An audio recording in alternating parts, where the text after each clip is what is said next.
Well, let us turn in our Bibles to the Gospel of Luke and chapter 9. And if you're visiting, then just to say that over recent weeks, we've been doing a little series on people Jesus met, particularly in Luke's Gospel. And last week we saw Jesus meeting a few privileged disciples on the Mount of Transfiguration. And today we're going to see that Jesus met a few would-be disciples towards the end of Luke's chapter 9. One of the big stories of the past weeks has been the reunion of Noel and Liam Gallagher.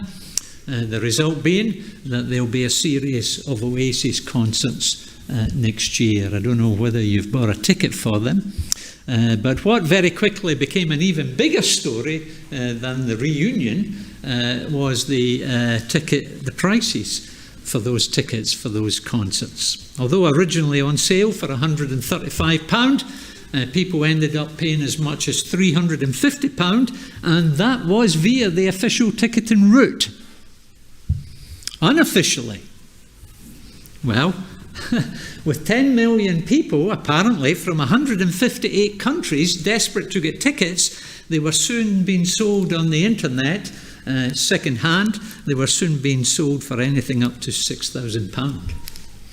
And that is the cost of following a band like Oasis. And some people are apparently prepared to pay it. Earlier in the summer, we saw thousands of football fans give up their summer holiday and travel the length and breadth of Germany, often in pouring rain, in order to see their team play at the Euros. Needless to say, some of those fans found it more successful than others. I won't mention which of those were in that category. But that is the cost of following a football team. Around the same time, we saw many people around the UK give up their time and walk streets and go from door to door in an attempt to drum up support for their favourite political party. People will go to enormous lengths and pay enormous costs in order to follow someone. The question we want to consider this morning is, what is involved in following Jesus? What is involved in following Jesus? And what better person to hear from on that subject than Jesus himself? Now, Jesus has already said something about that in this 9th chapter of Luke's Gospel, and that is why I took my first reading a little earlier on. For example, back in verse 23, he said, "If anyone would come after me, he must deny himself and take up his cross daily and follow me." Just as the pathway of the Messiah was going to be one of sacrifice, that is the point that he makes clear in the previous verse, so the pathway of those who follow him would be one of self-sacrifice. And that cross-bearing, self-sacrificing demand of Jesus comes into even clearer focus from chapter 9, verse 51 onwards, where we are told, as the time approached for him to be taken up to heaven, Jesus resolutely set out for Jerusalem. This is a turning point in Luke's Gospel, knowing perfectly well what was going to happen to him there, as we'll see a little bit later in the communion service. Knowing perfectly well what is going to await him in Jerusalem, Jesus doesn't turn and go in the opposite direction. Jesus resolutely sets out for Jerusalem, and in doing so, he will take up his cross. And it is in the light of all that he's going to suffer that Jesus wants to remind his disciples and us many years later of what is involved in following him. And that is why we read in verses 57 to 62 of Jesus meeting 3 potential would-be followers. If you look at verses 57, 59 and 61, you will see that there's one word that occurs in Jesus dealing with each of those guys, and it's the word follow. And what we learn about following Jesus from the first of those is in verses 57 and 58. And there we see the need to consider the cost in following Jesus. The need to consider the cost in following Jesus. Now, from chapter 9, verse 51 through to the end of chapter 19, Luke is recording Jesus' journey from Galilee in the north down to Jerusalem in the south. And if you look at a map, you'll see that means going through a region in the middle called Samaria. And that is why we read in verse 52, and he sent messengers on ahead who went into a Samaritan village to get things ready for him.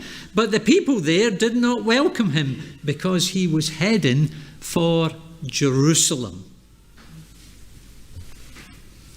There wasn't a lot of love lost between Jews and Samaritans. And that's why these messengers don't get a great welcome as they try and arrange food and accommodation for a group of Jewish men heading for the Jewish capital. And on hearing about how they've been treated, James and John are furious. Furious.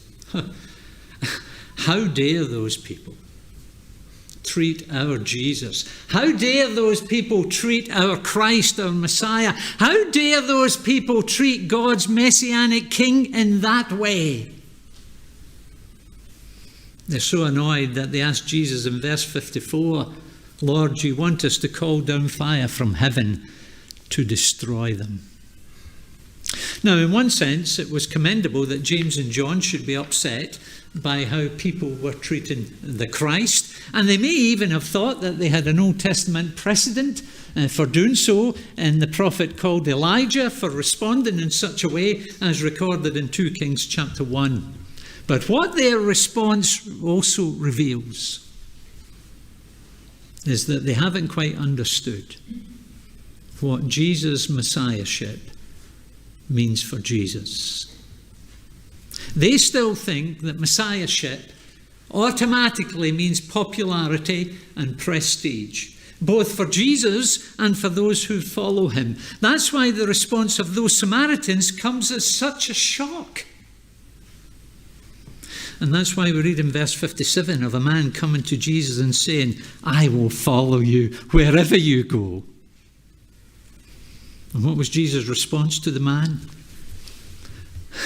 On hearing his request, did he say, wow, what a contrast. What a contrast to the rejection that we've just got from those Samaritans. Sign this guy up straight away before he's got time to change his mind. Is that what Jesus said? No, it wasn't. Verse 58, Jesus replied, foxes have holes, and the birds of the air have nests, but the Son of Man has nowhere to lay his head. Can you try and picture what Jesus is saying? The animals and birds of this created world will always find a place that they can call home. Whereas when the creator of this world stepped into his creation, there were times when he didn't even have a suitable place to rest his head at night. Some of his closest disciples have just revealed their horror at Jesus being denied accommodation, a night's accommodation in a Samaritan town. But what Jesus is telling us now is that that's often par for the course in his experience. Can you believe it? The creator of the universe comes to live within his creation. You would have thought that the people of the world would have been fighting for the privilege of having him stay in their home. But no. The Creator, the Christ, comes to live within his creation, and his experience is one of rejection. and poverty. And the reason he says that to this well-intentioned but perhaps naive volunteer is to help him see just what can be involved in following Jesus. Contrary to what this man in verse 57 thought, and contrary to what the disciples in verse 54 had previously thought, Jesus' time on this earth would not be one big procession of power and pomp and prestige and popularity. Far from it. Yes, there would be times when he was extremely popular, and that is why we read earlier in Luke chapter 9 of large crowds following him. But there would also be other times when he was extremely unpopular. There would be times when he would experience the ridicule and the rejection of this world. And if that is the lack of popularity and prestige that Jesus sometimes experienced, then you can be sure that there may very well be times when his followers will experience something similar. You see, the reason why Jesus said this to this man was not just to gain some sympathy from him, but to warn him about the realities of following Jesus in this world. As Jesus will say on another occasion, no servant is greater than his master, nor is a messenger greater than the one who sent him. And so if Jesus' pathway on this earth was marked at times by ridicule and rejection, then those who follow him need to be prepared for the same. That is the cost of following Jesus. And so rather than make some quick, rash decision to follow Jesus wherever he goes, this man ought to pause and consider what may very well be involved in following him. It was something this man ought to consider back then, and it is something that you and I still need to consider today. I say that because it is still possible for us to make a quick, rash decision to follow in Jesus before properly considering just what that might involve. It's possible because, as was the case back then, there can be enormous misunderstanding as to what Jesus is actually accomplishing in this world. On a selective reading of a few selective texts, we might come to the conclusion that Jesus' mission is to make our lives in this world comfortable and cozy. For example, as you read through the Gospels and you learn about all the sickness that he cured and all the pain and the misery he eradicated from the lives of people back then, we might be tempted to think, wow, I wouldn't mind having that kind of Jesus in my life. If Jesus' mission in this world is to make us healthy and wealthy and perpetually happy, then sign me up, you may be thinking to yourself. Sadly, that is how Christianity is often presented in our world today. The result being that many people do sign up, only to find themselves disappointed and disillusioned at some later stage in life, and in their disappointment and disillusionment, they will tell you, it isn't the Christianity that we were promised. It wasn't what it said it was on the tin. It wasn't what we were sold those months or years ago. That is because they were sold a view of Christianity and a view of Jesus that is contrary to what we find in the Bible. The reason for Jesus coming into this world was not to eradicate the effects of sin from our lives in the present. Instead, the purpose of his coming was to deal with the fundamental problem of our sin, so that those who trust in him might be rescued from the damning consequences of sin throughout eternity. That is the salvation which he came to secure. And in order to do so, his life on this earth was a pathway of suffering and rejection, as he himself made clear back in Luke chapter 9, verse 22. And what he warned his disciples in verse 23, and is now warning this would-be follower in verse 58, is that following him may very well involve the same. Now, please note, Jesus is not saying that if you follow him, then you won't have a bed to sleep in at night or a place to call home. That is not what Jesus is saying. Jesus is establishing general principles here. And the principle on this occasion is that following Jesus in this world can be costly. And it's for that reason that Jesus says to this man, and to us many years later, don't make a rash decision to follow me. Instead, there is a need to consider the cost before following this Jesus, for the simple reason that following Jesus can be costly. That is the first principle we learn about following Jesus. The second is in verses 59 and 60, and there we learn that there is the need to examine our priorities in following Jesus. Verses 59 and 60, the need to examine our priorities in following Jesus. Now, having replied to one man who rather naively volunteered to follow Jesus wherever he went, Jesus now initiates the conversation with another man by saying to him, "Follow me." The man doesn't reject Jesus' call upon his life, but he does want to add some qualifications before taking up the offer, and the qualification is this, verse 59, "Lord, first let me go and bury my father." I think it's fair to say that no matter where you live in the world, that sounds like a reasonable request to make, does it not?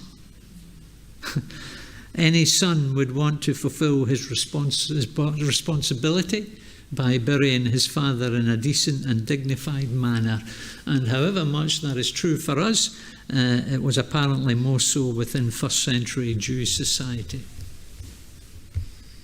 But what is not entirely clear is whether this man's father has actually already died. In first century Middle Eastern culture, it was normal practice to bury someone within 24 hours of them dying. The hot climate demanded such a quick burial. And so if this man's father had already died, then it's unlikely that he would have been hanging around here rather than being at the funeral. What is more likely is that he's expressing a desire to continue looking after his father until he dies. Either way, this man is expressing a concern to do what he thinks is right and good for his father. And in many ways, we would say that that was a commendable concern that he has. And so that being the case, we might find Jesus' response to him somewhat cold and harsh and insensitive and unreasonable when he says in verse 60, "Let the dead bury their own dead, but you go and proclaim the kingdom of God." In other words, says Jesus, let the dead sort themselves out. You've got much more important things to be getting on with. Now, please note, Jesus is not encouraging disrespect for parents. The Old Testament law was very clear on the responsibility of children towards their parents, and nowhere does Jesus contradict that law. And so Jesus is not saying that if you become a follower of him, then you won't have the time to attend your parents' funeral.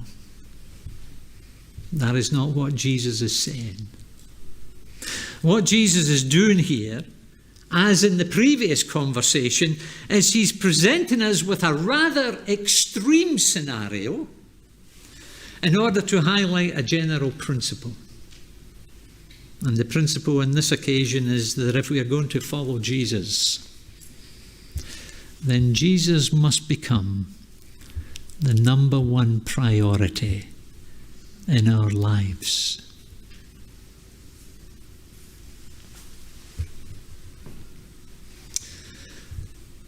It's probably fair to say, I know I do it, I suspect I'm not the only one, but we often think of our lives as consisting of different but distinct compartments.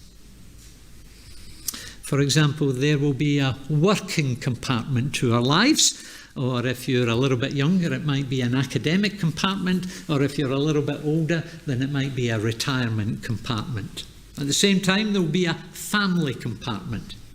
There will be a social compartment. There will possibly be a sporting or a hobbies compartment. And then there might just even possibly be a religious or spiritual compartment.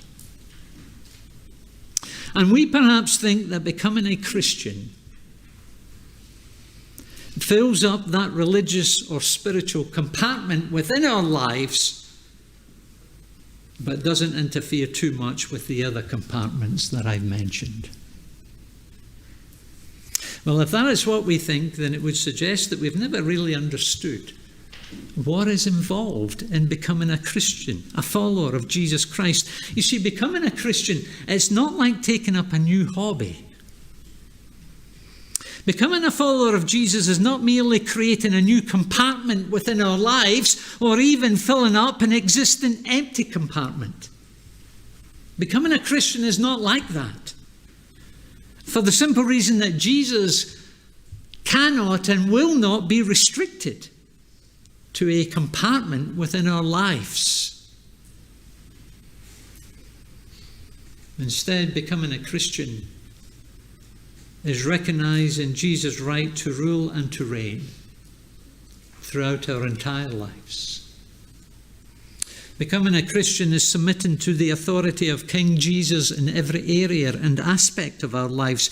Becoming a Christian is making Jesus and his work in this world the absolute priority in our lives. That is why Jesus tells this man to go and proclaim the kingdom of God rather than bury his Father. Now, can I emphasize, just in case you misunderstand what I'm saying or what Jesus says, that does not mean that you skip classes or don't turn up for work or miss your parents' funeral because you're out on the street proclaiming the gospel. That is not what it means. But what it does mean is that all of our lives, our family life, our social life, our working life, and so on, all of our lives ought to come under the big umbrella of Jesus' rightful rule within our lives. And therefore, whatever I'm doing in life, whether it be my studies, my work, my leisure, my relationships, or whatever, I ought to consider how I can honour Christ as Lord and King of my life within that context, and how I can best use that area of my life to further his agenda in this world. That is a challenge, I know. But that is what is involved in following Jesus. In following Jesus, we must seek to make him the number one priority within our lives. Although the idea of following Jesus appeals to you in some ways this morning, it may just be that, like this man in verse 59, it may just be that there is something or someone in your life that is preventing you from giving your undivided love and loyalty and allegiance to Jesus. It may be a relationship which you treasure, but which you know is contrary to the teaching of Jesus as found in the Bible. Or it may be your own selfish, self-centered lifestyle that you value so much, and the thought of relinquishing that in order to put Jesus center stage in your life is challenging, to say the least. The thought of giving that place of priority in your life to someone else is one that you see as a threat to all that you have and all that you do and all that you enjoy most in life.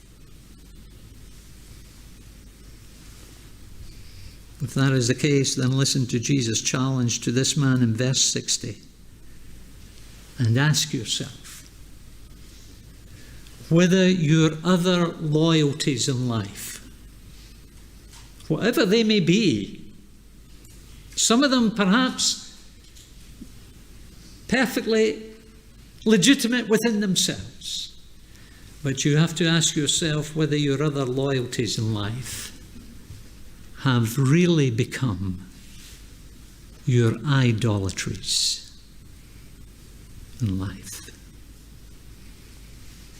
If so, then seriously consider the claim of Jesus Christ to become the number one priority in our lives.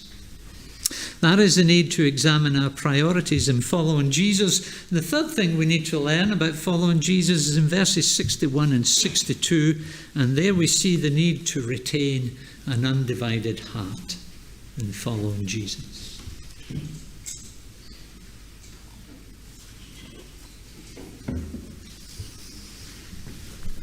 Now, as on the first occasion, the man in verse 61 offers to follow Jesus. I will follow you, Lord. Sounds good, does it not? It sounds good until we come across the next word, and that is, I will follow you, Lord, but first let me go back and say goodbye to my family.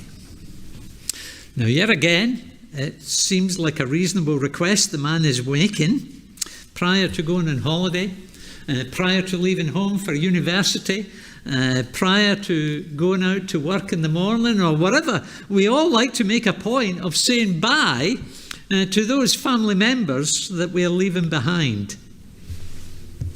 So why is this man not allowed that privilege? Well, once again, we need to remember that Jesus is presenting us with an extreme scenario in order to highlight a general principle. And the key to understanding the principle this time is the words in verse 61, go back. Did you notice that? And that is the idea that Jesus picks up in his response in verse 62. Jesus replied, no one who puts his hand to the plough and looks back is fit for service in the kingdom of God. He's using an illustration from the farming world. The land was apparently very stony, very rocky in that part of the world, and therefore if a farmer was distracted, it wasn't like nowadays where they get in their big tractors and they put on their CD players or whatever, perhaps even their DVD players, and it's just all automated and there they go for hours and then. It wasn't like that. If a farmer was distracted when ploughing and happened to look back, the plough could easily be knocked off course by a stone or a rock in the ground, and then the furrow would be all over the place. In order to plough a straight, consistent furrow up through the field, the farmer had to continue looking forward and continue going forward. And likewise, says Jesus, that is what is required if you're going to follow me.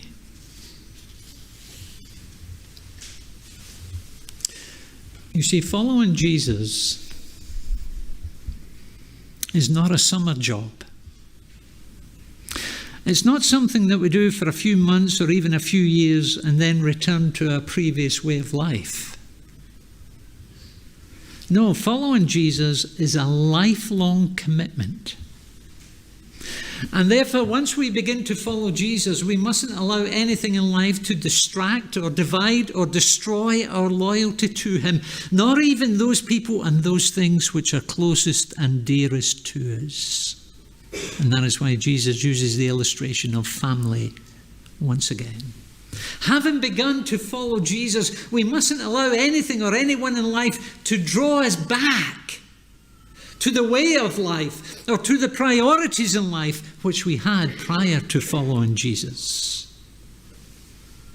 And if you are a Christian this morning, then you'll know that there are many things and there are many people who potentially could do just that. This society contains all sorts of attractions that have a powerful appeal. Many things that have a drawing power. And given half a chance, they will draw us back. They will pull us back. They will attract us back to what and where we were before we became a Christian. But having begun to follow Jesus, we mustn't allow such things to divert or divide our hearts in our loyalty to Christ.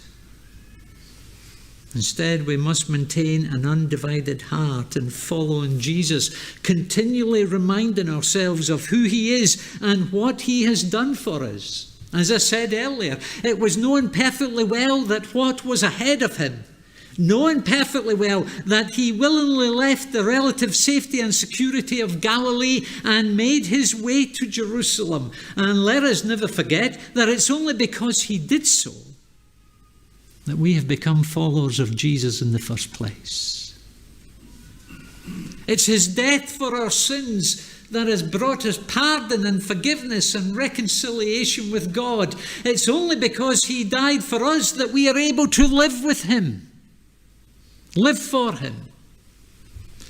And just as he resolutely set out for Jerusalem for our salvation, so we should resolutely, like the farmer with his eye on the other side of the field, so we should resolutely set out to follow him throughout our entire lives. As another follower of Jesus said some years later, let us fix our eyes not on the other side of the field. Let us fix our eyes on Jesus, the author and the perfecter of our faith, who for the joy that was set before him endured the cross, scorning its shame, and sat down at the right hand of God. Fix your eyes on him, says the writer to the Hebrews. Consider him who endured such opposition from sinful men. Consider him who went through all of that for your sake. Consider him for what reason? So that you will not grow weary and lose heart. Or as Jesus says in Luke 9, so that you will not look back or go back. Following Jesus is a lifelong commitment, and therefore following Jesus requires an undivided heart. And so as Jesus sets out on his journey to Jerusalem, he uses it as an opportunity to remind his disciples and us many years later of what it means to follow him. Firstly, there is the need to consider the cost in following Jesus. Secondly, there is the need to examine our priorities in following Jesus. And thirdly, there is the need to retain an undivided heart in following Jesus. And if you are a Christian this morning, then it may be that you needed to be reminded of those things, both for your own relationship to Jesus Christ and for how you explain the Christian message to others. And if you're not a Christian this morning, then I would encourage you and invite you to think carefully about the claims and the challenges that Jesus has set before us this morning as we've listened to him. I would encourage you to take those claims seriously, because this is the only person who has the right to make such claims upon your life.